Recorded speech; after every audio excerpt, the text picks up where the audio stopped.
ভাই আপনারা এখানে অযথা ভিড় করেন না,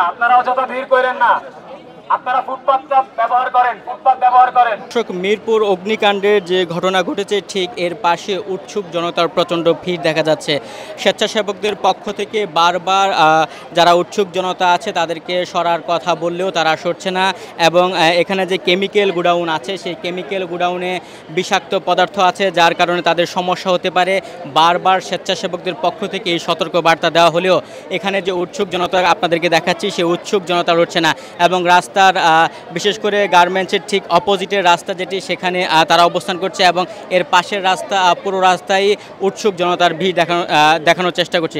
আপনাদেরকে জানিয়ে রাখি, আজকে মিরপুর রূপনগর শিয়ালবাড়ি এলাকায় গার্মেন্টসে যে অগ্নিকাণ্ডের ঘটনা ঘটে বিকেল 3টার দিকে ফায়ার সার্ভিসের পক্ষ থেকে জানানো হয় 9 জনের মরদেহ উদ্ধার করা হয়েছে, এবং একই সাথে একজনকে আহত অবস্থায় হাসপাতালে ভর্তি করা হয়েছে। এখানে গার্মেন্টসের ঠিক সামনে আইন শৃঙ্খলা রক্ষা বাহিনীর সদস্যরা অবস্থান করছেন এবং তারা সার্বিক পরিস্থিতি নিয়ন্ত্রণ করছেন। এখানে ফায়ার সার্ভিসের পক্ষ থেকে জানানো হয়েছে যে আজকে যে গার্মেন্টসে আগুন লেগেছে এর ঠিক পাশেই একটি কেমিক্যাল গোডাউন থাকায় সেখানে অগ্নিকাণ্ড এখনও নিয়ন্ত্রণে আসেনি বলে, সেখানে এখনও নিয়ন্ত্রণে আসছে কিনা সেই তথ্য এখনও জানানো হয়নি, এবং এর ভিতরে বেশ কয়েকজন আছেন বলে স্বজনরা জানিয়েছেন। আমাদের সাথে বেশ কিছু স্বজনের সাথে কথা হয়েছে, তাদের স্বজনদের পাচ্ছেন না, তারা হাসপাতাল এমনকি এখানেও খোঁজ করছেন, কাউকে পাচ্ছেন না।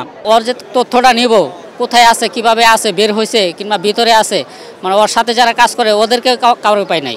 বিষয়টা হলো ভাই, এখানে যারা কাজ করতেছে এটা একটা কেমিক্যাল ফ্যাক্টরি, তো এখানে অনেক যদি ব্লাস্ট হয় তো ব্লাস্ট হইলে তো আর মানে ওইখানে মানে যত সেফটি মেনটেন করি নাই কেন মানে কিছু তো ক্ষতি হবে। তো এটা সর্বশেষ কথা হলো এটা একটা মানে আবাসিক এলাকা, এখানে একটা কেমিক্যাল ফ্যাক্টরি, এটা মানে এটা হওয়া এটা হলো সবচেয়ে বড় মানে এটা ক্রাইমের মধ্যেই পড়ে যে একটা আবাসিক এলাকার মধ্যে কেমিক্যাল ফ্যাক্টরি এখানে বাই চান্স এখন লাগছে, এটা যদি আরও মানে আগে লাগতো বা মানে কিছু হইতে লাগতেই পারে।